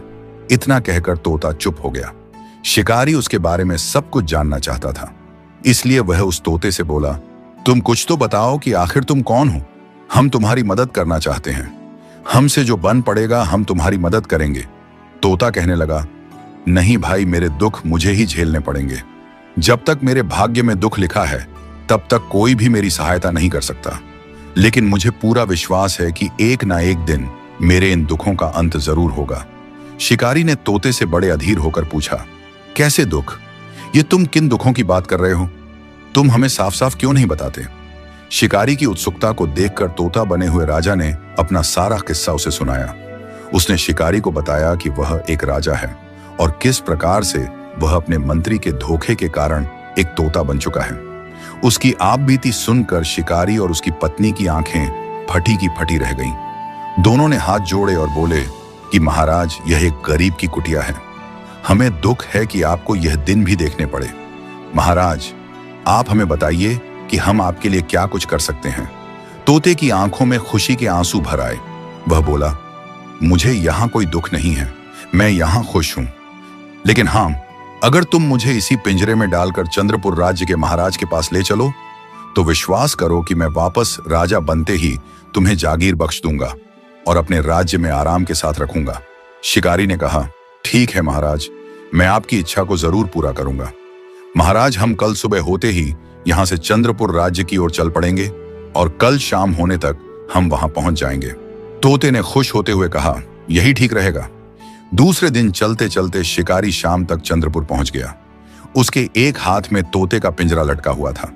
महल के पास पहुंचकर वह जोर जोर से चिल्लाने लगा, देखो देखो, एक निराला तोता इस तोते के मुंह से हर लड़ाई झगड़े का न्याय सुनो। बड़ा पुराना पंडित ज्ञानी तोता, कीमत केवल 10 मुद्राएं। शिकारी की आवाज सुनकर आसपास के लोग इकट्ठा होने लगे। उन्हें बड़ा आश्चर्य हो रहा था। यह ऐसा कैसा तोता है जो हर लड़ाई झगड़े के भी फैसले कर दे। सब आश्चर्य से पिंजरे में बंद तोते को देखने लगे। धीरे धीरे यह बात फैलती हुई चंद्रपुर के राजा के कानों तक जा पहुंची। चंद्रपुर के राजा शीलभद्र ने तुरंत अपने सिपाही भेजकर उस शिकारी को अपने महल में बुला लिया। राजा के सामने पहुंचकर शिकारी ने पिंजरे को नीचे रखा और हाथ जोड़कर राजा के सामने खड़ा हो गया। राजा कहने लगा, शिकारी, हमने सुना है कि तुम्हारा यह तोता लड़ाई झगड़ों का फैसला करता है। शिकारी ने कहा, जी महाराज, यह बात सच है। महाराज, सांझ को आज क्या आप खुद ही आजमा कर देख लीजिए। राजा शीलभद्र ने कहा, हमने तो यह भी सुना है कि यह बड़ा पंडित और ज्ञानी है। शिकारी ने कहा, यह भी सच है महाराज। राजा ने शिकारी से पूछा, तुम इस तोते की कितनी कीमत चाहते हो? शिकारी ने हाथ जोड़ते हुए कहा, गरीब हूं माई बाप, आप जो भी देंगे सिर माथे पर स्वीकार करूंगा। राजा शीलभद्र ने कहा, ठीक है, हम तुम्हें सोने की 10 मुद्राएं देते हैं। यह सुनकर शिकारी हक्का बक्का रह गया। सोने की 10 मुद्राएं, वह भी एक साथ। उसकी आंखों में कितने ही मीठे सपने तैरने लगे। राजा ने कहा, लेकिन देखो, अगर तुम्हारी बात गलत निकली तो हम तुम्हें कठोर दंड देंगे। शिकारी ने कहा, मुझे मंजूर है महाराज। राजा शीलभद्र ने कहा, तो ठीक है, हम तुम्हारे रहने का बंदोबस्त करा देते हैं। तुम 2-3 दिनों तक हमारा राज्य छोड़कर बाहर नहीं जा सकते। 3 दिनों के बाद हम तुझे जाने की इजाजत दे देंगे। शिकारी ने कहा, जैसी आपकी आज्ञा महाराज। राजा ने अपने एक सेवक से शिकारी को अपने साथ ले जाने को कहा। वह सेवक उसे लेकर एक तरफ चल दिया। उस तोते को एक नए सोने के पिंजरे में डाल दिया गया और पुराना पिंजरा फेंक दिया गया। सोने के पिंजरे को एक रतन जड़े खंभे पर लटका दिया गया। राजा शीलभद्र के राज्य के पूर्वी भाग में लोगों का विद्रोह चल रहा था। उन्हें उस विद्रोह के अचानक शांत होने की सूचना मिली। राजा सुनकर चकराया कि आखिर क्या बात है जो चारों ओर से खुशी के समाचार मिल रहे हैं। उन्होंने इन खुशखबरियों का श्रेय शिकारी के उस तोते को दिया। अब राजा शीलभद्र को यह विश्वास हो चला कि जब से यह तोता हमारे राजमहल में आया है, अपने साथ खुशियां लेकर आया है। तीसरे दिन रात दरबार में एक विचित्र झगड़ा पेश हुआ। 4 रुई के व्यापारी थे। उनका रुई की गांठों का एक बड़ा गोदाम था। चारों व्यापारियों के व्यापार में बराबर की साझेदारी थी। उन चारों व्यापारियों ने एक बिल्ली पाल रखी थी। वह बिल्ली रात दिन उस गोदाम में रहती और रुई की गांठों की चूहों से निगरानी करती। चारों व्यापारियों ने उस बिल्ली का एक एक पैर आपस में बांट लिया था और हर व्यापारी उनमें से एक पैर का अपने आप को मालिक समझता था। एक व्यापारी ने हाथ जोड़कर महाराज को आगे का किस्सा सुनाया और वह कहने लगा कि महाराज, एक दिन उस बिल्ली के पिछले बाएं पैर को चोट लग गई। उस पैर का मालिक मैं था। मैंने उस पैर पर तेल लगाकर मलम पट्टी कर दी और बिल्ली वहीं हमारे पास बैठ गई। ठंड का समय था। आग सेकने के लिए मिट्टी की अंगीठी में हमने कोयले भर रखे थे। कोयले आधे जल चुके थे। बिल्ली हम चारों के पास बैठी हुई अपनी दुम हिला रही थी। हम चारों अपनी बातों में खोए हुए थे। पता नहीं कब और कैसे बिल्ली का वह पैर, जिस पर पट्टी बंधी हुई थी, आग की चपेट में आ गया। शायद अपने बदन को पंजे से खुजलाते समय उसका जख्मी पैर आग की चपेट में आ गया और आग की चपेट में आने से उसका वह जख्मी पैर जलने लगा। दर्द और दुख से छटपटाते हुए वह गोदाम में इधर उधर भागने लगी। वह बिल्ली जहां जहां से गुजरती गई वहां वहां की रुई की गांडें आग पकड़ती गई। इस तरह सारे गोदाम में आग भड़क गई और सारा गोदाम जलकर राख हो गया। हम सबको बहुत भारी नुकसान हुआ है। महाराज, घाटा होने के कारण तीनों व्यापारी अब मुझ पर सारे नुकसान का भार डाल रहे हैं। इन तीनों व्यापारियों का यह कहना है कि बिल्ली के उस पैर का मालिक मैं था, इसलिए उस सारे नुकसान की भरपाई मुझे अकेले ही करनी पड़ेगी। उसकी बात सुनते ही तीनों व्यापारी एक साथ उठकर खड़े हो गए और हाथ जोड़कर बोले, महाराज, हमारी मांग उचित है। महाराज, यही उस पैर का मालिक था। इसी ने बिल्ली के उस पैर पर पट्टी बांधी थी और उसी पट्टी के कारण गोदाम में आग लगी। अगर पैर में पट्टी ना बंधी होती तो गोदाम का माल इस तरह से जलकर खाक ना होता। इसमें हम तीनों का क्या दोष है? चौथे व्यापारी ने भी महाराज से विनती करते हुए कहा, महाराज, आप ही खुद फैसला करिए। यह इन तीनों का मुझ पर जुल्म होगा। बिल्ली हम चारों की थी। हम चारों उससे समान रूप से प्यार करते थे, मिलीजुली संपत्ति की रखवाली करती थी। सीधी सीधी बात है महाराज, हमने आज तक व्यापार से होने वाला लाभ बराबर बांटा है। उसी तरह इस घाटे का भी हम चारों में बराबर बराबर बंटवारा क्यों ना किया जाए। उन चारों की बातें सुनकर सारे दरबार में सन्नाटा छा गया। हर व्यापारी की दलील उचित और तर्कसंगत लग रही थी। चारों व्यापारी अपनी जगह अपने अपने तर्क को मजबूत कर रहे थे। अब उन चारों के झगड़े का क्या फैसला हो? तीनों व्यापारी बोले, महाराज, अब आप ही फैसला करिए। चौथे व्यापारी ने भी वही बात की कि महाराज, अब इसका फैसला आपको ही करना होगा और आपका ही फैसला मान्य होगा। मुझे पूर्ण विश्वास है कि आप सदा की भांति आज भी सच्चा न्याय करेंगे। सारा दरबार टकटकी बांधे हुए राजा की तरफ देख रहा था। राजा शीलभद्र को अचानक कुछ सूझा। उनके पीछे जो एक सेवक खड़ा था, उन्होंने उसे तोते का पिंजरा लाने के लिए कहा। राजा शीलभद्र ने सोचा कि यह तोते की न्याय बुद्धि की परीक्षा लेने के लिए बिल्कुल सही समय है। अब मुझे इस तोते के न्याय बुद्धि की परीक्षा लेकर देख लेनी चाहिए। देखते हैं कि वह तोता इस पेचीदा मामले में कैसा फैसला सुनाता है। उन्होंने तुरंत दरबार को संबोधित करते हुए कहा कि सब शांत हो जाओ। आज मेरी जगह यह मेरा प्यारा तोता तुम लोगों के इस झगड़े का न्याय करेगा। इस तोते का न्याय चारों व्यापारियों और दरबारियों को मानना होगा। इस प्रकार उसे मेरा ही न्याय समझा जाएगा। यह कहकर राजा शीलभद्र तोते की तरफ देखने लगे। वह सेवक तोते के पिंजरे को उठाकर आगे आकर खड़ा हो गया। उसने पिंजरे को ऊपर उठा दिया ताकि सारे दरबार को वह तोता दिखाई दे सके। दरबार में उपस्थित प्रत्येक आदमी सांस रोककर फैसला सुनने के लिए अधीर हो गया। तोते ने कहा, जब तक बिल्ली अंगीठी के नजदीक थी तब तक रुई की गांठों को किसी भी प्रकार का कोई भी नुकसान नहीं पहुंचा, परंतु उसकी वह जलती हुई पट्टी उस समय हुए नुकसान का कारण बनी। यह कहकर तोता बोलते बोलते कुछ रुका और फिर बोला कि अब सोचना यह है कि बिल्ली को रुई की गांठों की तरफ कौन लेकर गया। साफ जाहिर है कि चोट लगे हुए और जलते हुए पैर से तो वह बिल्ली थोड़ी दूर भी चल नहीं सकती थी। जब वह बिल्ली अपने जलते हुए पैर से थोड़ी दूर भी चल नहीं सकती थी तो उस जलती हुई पट्टी को रुई की गांठों तक कौन लेकर गया। अब आप इस बात को जरा ध्यानपूर्वक सोचें। इतना कहकर वह तोता रुक गया। वहां उपस्थित सब लोग आश्चर्य से एक दूसरे का मुंह देखने लगे और धीरे धीरे सभी आपस में बातें करने लगे। वह तोता थोड़ी देर मौन रहने के पश्चात बोला, मुझे आशा है कि आप लोगों ने इस बात को ध्यानपूर्वक सोचा होगा कि जलती हुई पट्टी को गोदाम में रखी हुई रुई की गांठों की तरफ कौन लेकर गया। आप लोग इस नतीजे पर पहुंचे होंगे कि बिल्ली के 3 स्वस्थ पैर ही बिल्ली को उस जलती हुई पट्टी के साथ पूरे गोदाम में यहां से वहां और वहां से यहां ले गए होंगे। इससे यह साफ होता है कि सारे गोदाम के जलने का कारण बिल्ली का वह जख्मी और जलता हुआ पैर नहीं है, बल्कि वह 3 सही सलामत पैर हैं। इसलिए चौथा व्यापारी व्यापार में हुए समूचे नुकसान को अकेला भरने का हकदार नहीं है। तोते का फैसला सुनकर सारी सभा दंग रह गई। सभा में उपस्थित प्रत्येक व्यक्ति के मुख से यही बात निकल रही थी कि तोते ने कितना अच्छा न्याय किया है। तोते के इस न्याय से राजा शीलभद्र भी काफी खुश नजर आ रहे थे। सभा बर्खास्त हो गई। सब लोग दरबार से उठकर चले गए। दोपहर का समय था। तोता सोने के पिंजरे में उसी रतन जड़े खंभे पर टंगा हुआ था। राजा और मंत्री आपस में बैठे हुए तोते की प्रशंसा कर रहे थे।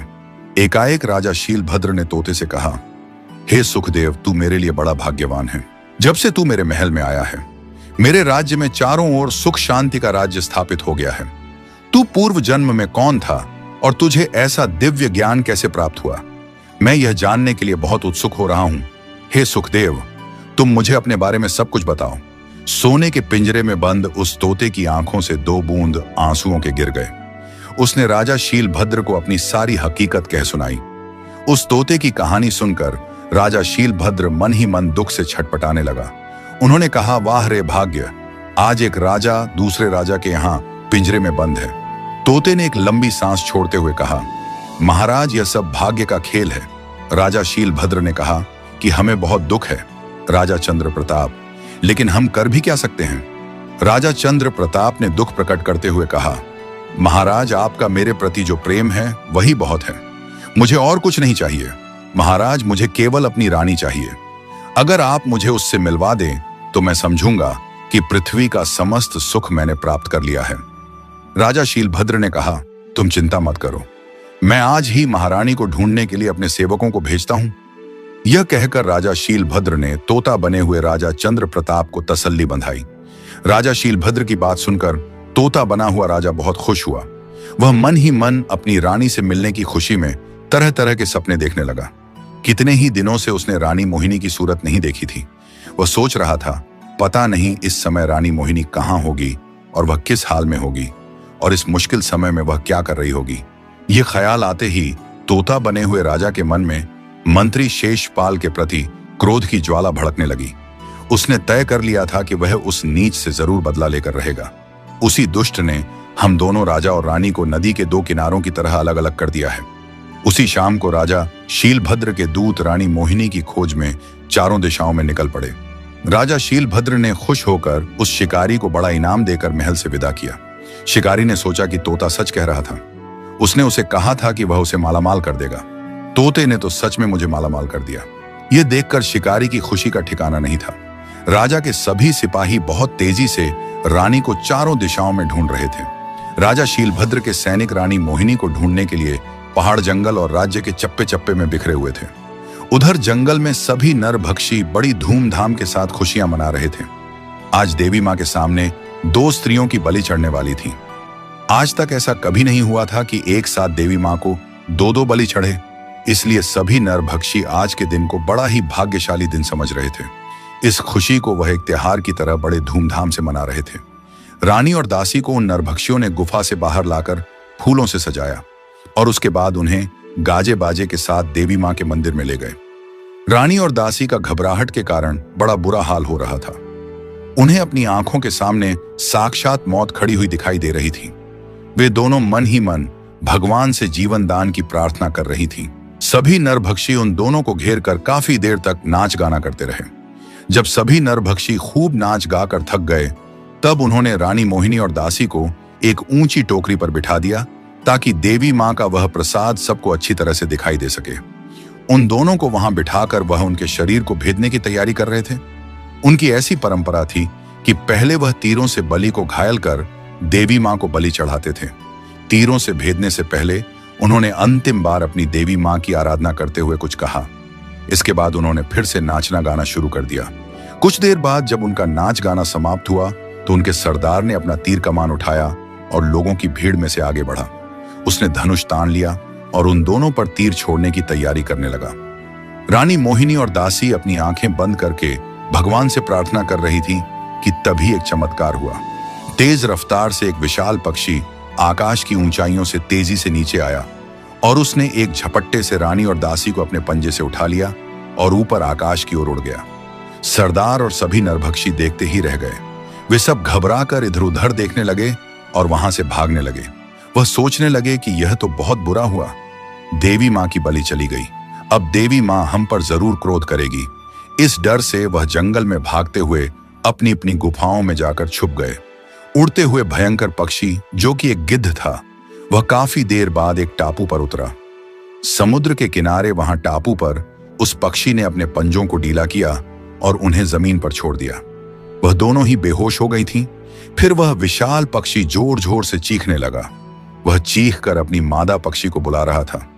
उसके चीखने का अर्थ था कि अच्छा भोजन मिलने की खुशखबरी है।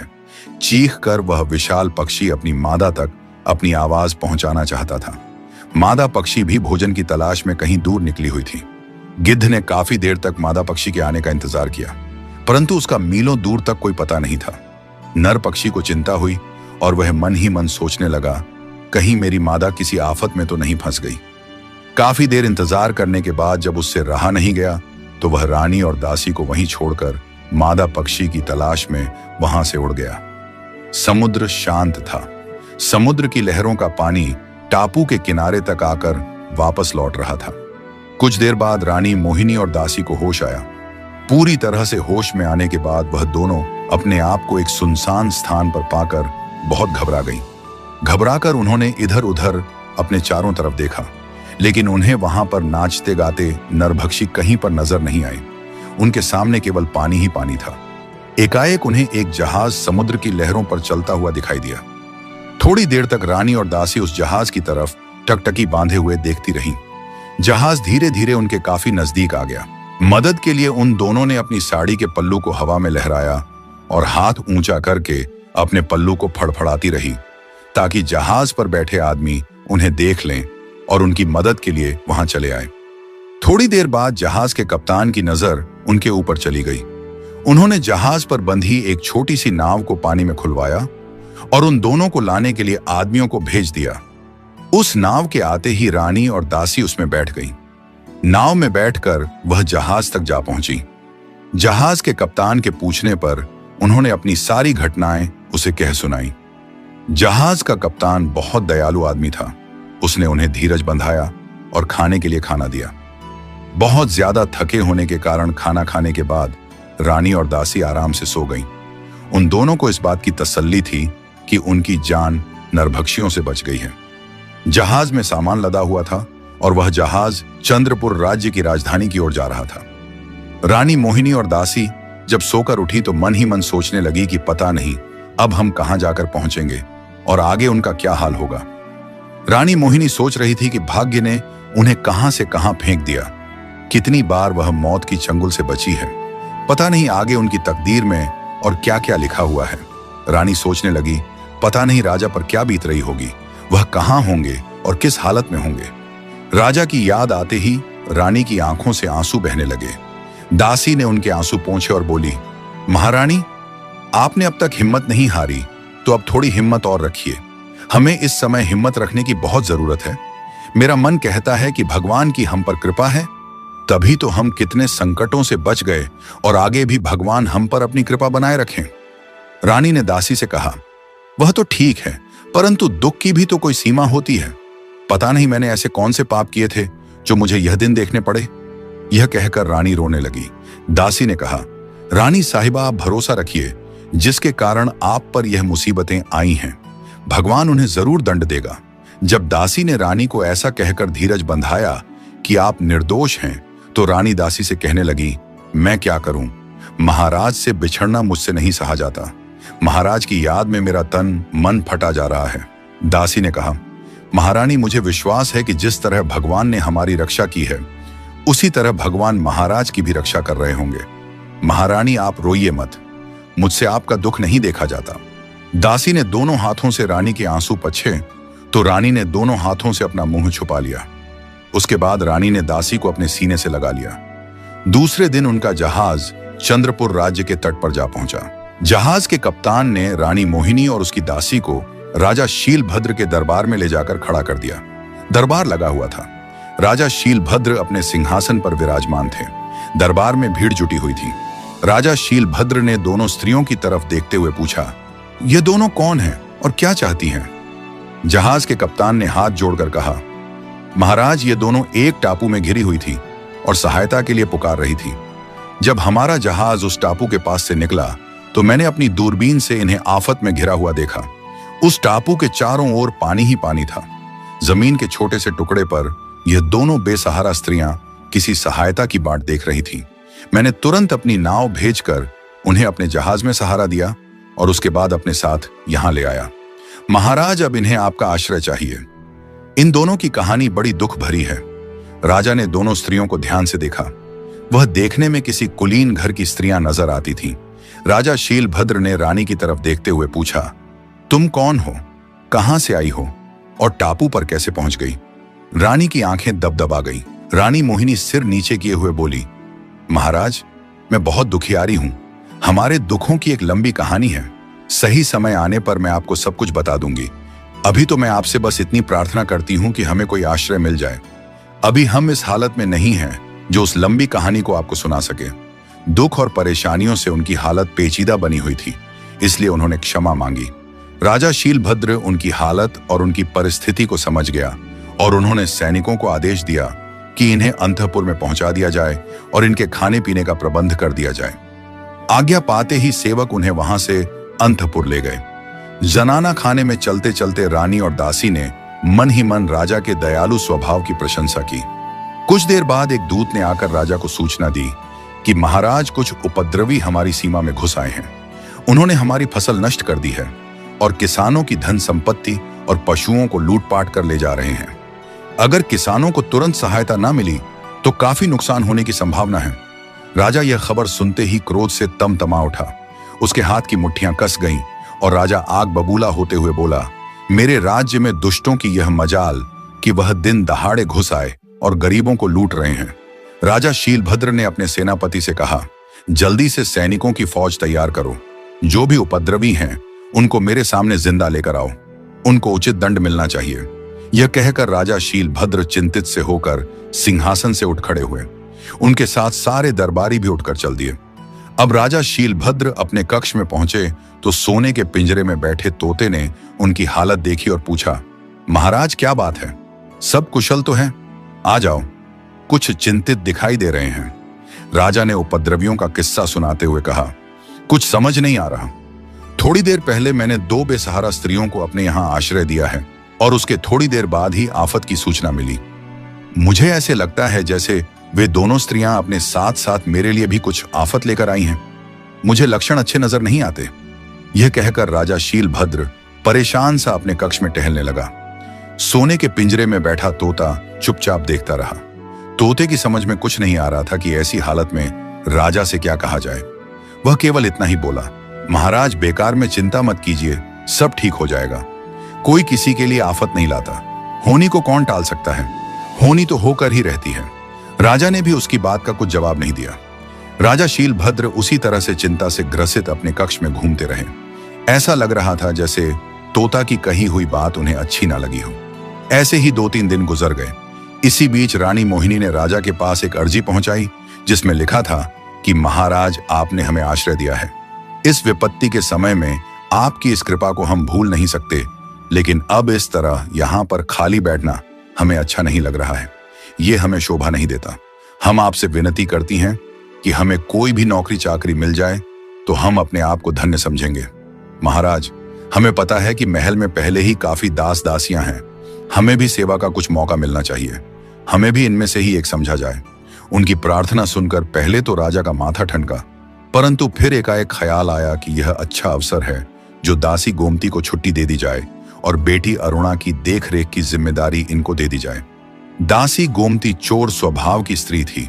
आंख बचाते ही वह चीजों पर हाथ साफ करने से नहीं चूकती थी। राजकन्या अरुणा भी उसकी चोरियों से तंग आ चुकी थी। राजा को आज ये अच्छा मौका मिल गया था। उन्होंने तुरंत ही रानी को राजकुमारी की दासी नियुक्त कर दिया और पुरानी दासी गोमती को काम से हटा दिया। काम से हटाया जाना दासी गोमती को अच्छा नहीं लगा और वह मन ही मन सोचने लगी कि अगर यह दासी नहीं आती तो उसे यह दिन देखना नहीं पड़ता। वह मन ही मन रानी मोहिनी जो दासी बनी थी उससे बदला लेने के लिए उपाय सोचने लगी। एक दिन रानी मोहिनी सदा की तरह उदास और चिंतित बैठी थी। उसे इस तरह चिंतित बैठे देखकर राजकुमारी अरुणा बोली, क्या बात है दासी, तुम हमेशा चिंता में डूबी रहती हो। ना तुम हंसती हो और ना ही बोलती हो। चलो आओ, हम थोड़ा बाग में घूम कर आए। काफी दिनों से मैं कहीं बाहर घूमने नहीं निकली हूं।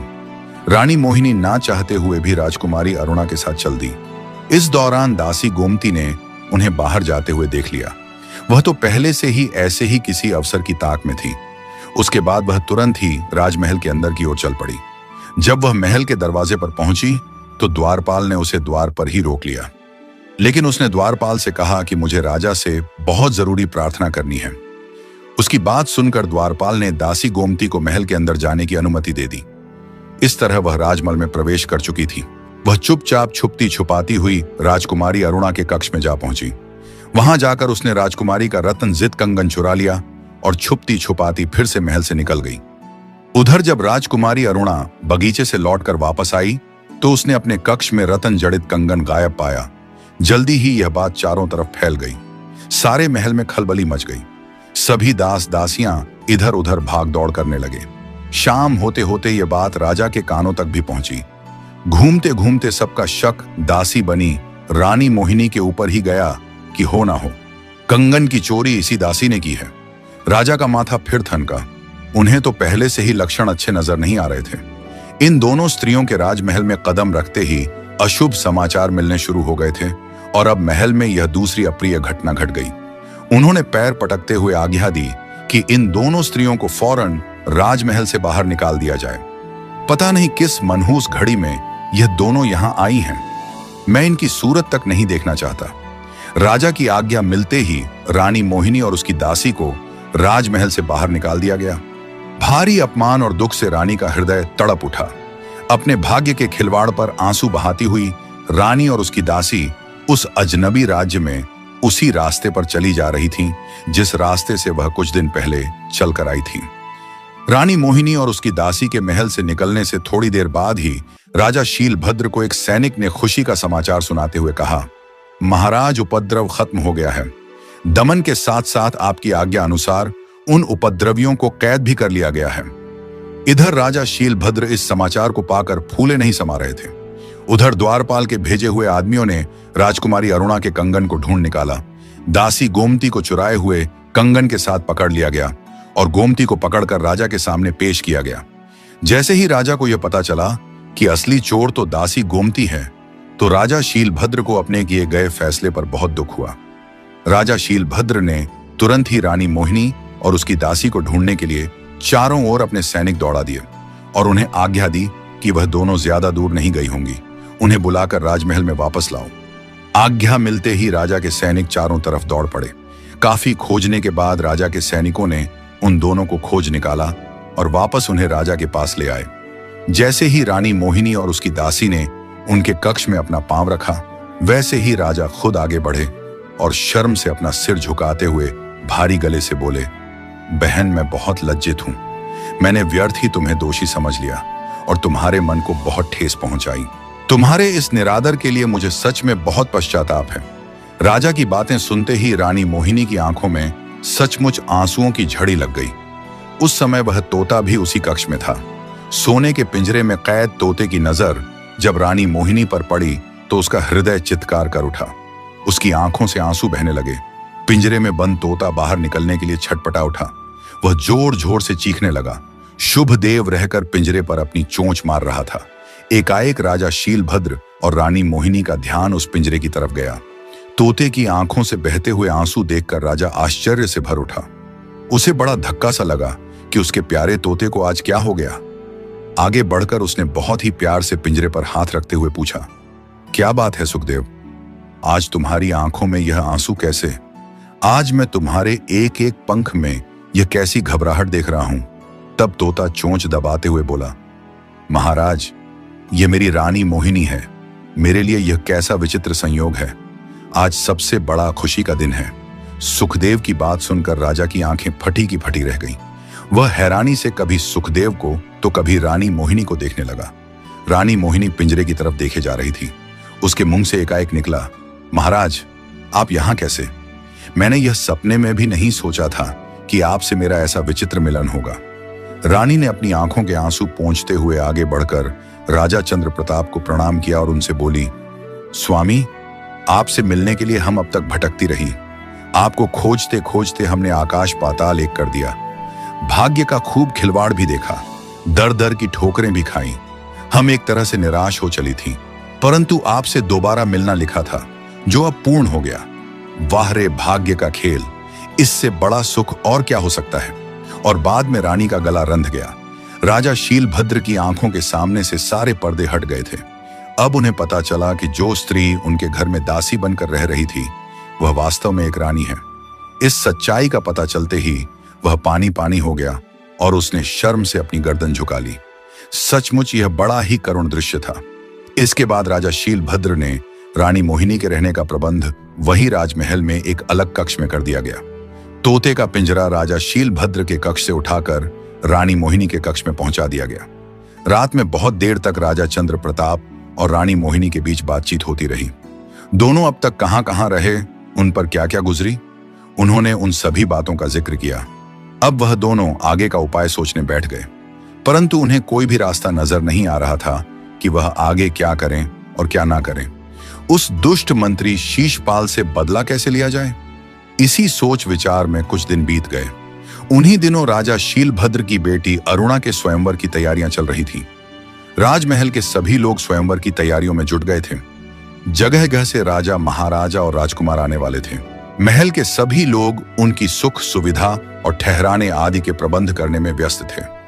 स्वयंवर के मंडप को खूब सजाया गया था। राजमहल की सजावट देखते ही बनती थी। महल के सभी दास दासियों को पल भर की भी फुर्सत नहीं मिल पा रही थी। रानी मोहिनी जानती थी कि दूर दूर के राज्यों से सभी राजा और राजकुमार स्वयंवर में भाग लेने के लिए आएंगे। एक रोज रानी मोहिनी ने तोता बने राजा चंद्र प्रताप से यही बात चलाते हुए कहा, मेरे ख्याल से वह दुष्ट मंत्री शेषपाल भी स्वयंवर में भाग लेने जरूर आएगा। तोते ने उत्तर दिया, महारानी, हो सकता है वह स्वयंवर में आए, पर यह जरूरी भी नहीं है, और यह भी हो सकता है कि वह राजकुमारी के स्वयंवर में ना आए।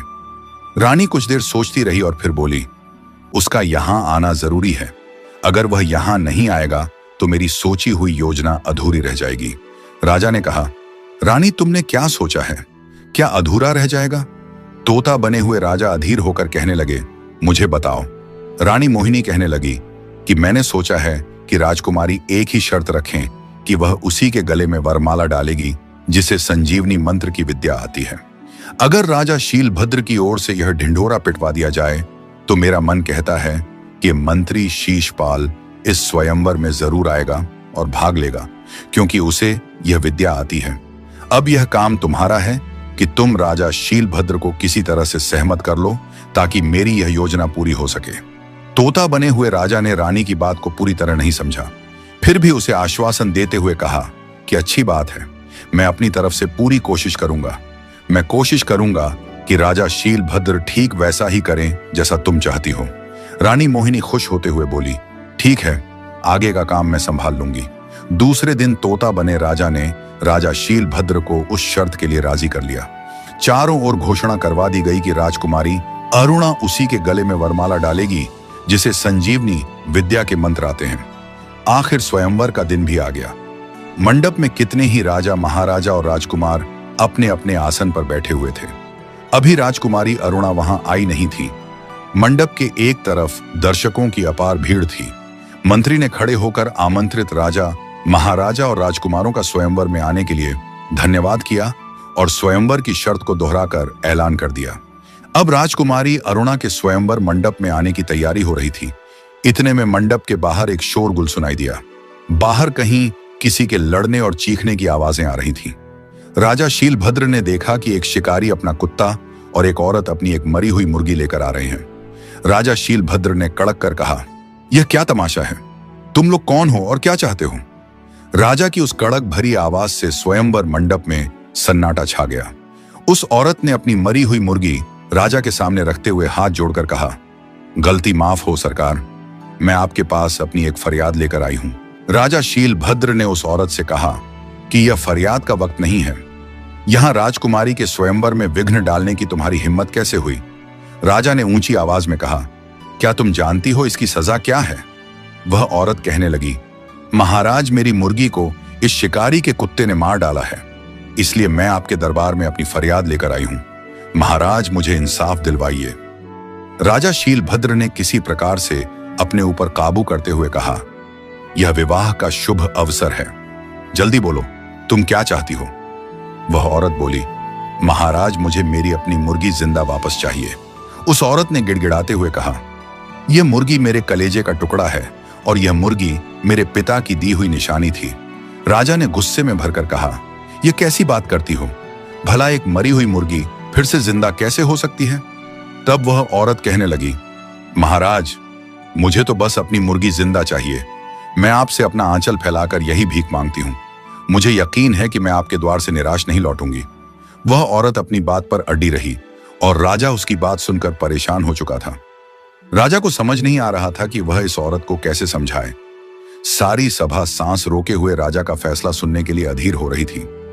इतने में राजा को ध्यान आया कि आज स्वयंवर में हमने जो शर्त रखी है उसके अनुसार संजीवनी विद्या जानने वाला राजा, महाराजा या राजकुमार इस मुर्गी को जिंदा कर सकता है।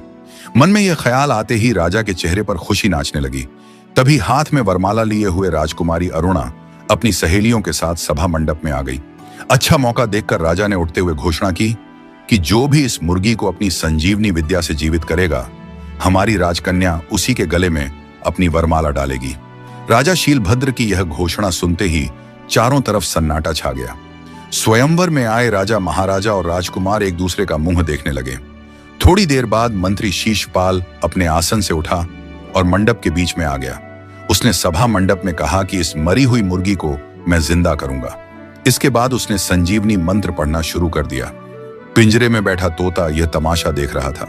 जैसे ही मंत्री शीशपाल ने अपने संजीवनी मंत्र को पढ़ना शुरू किया, वैसे ही तोते ने उसका उल्टा मंत्र पढ़ना शुरू कर दिया। तोते के उल्टा मंत्र पढ़ने के कारण लाख कोशिश करने पर भी मंत्री शीशपाल का मंत्र नहीं चला। शीशपाल को काटो तो खून नहीं। सारी सभा में उसका मजाक उड़ गया।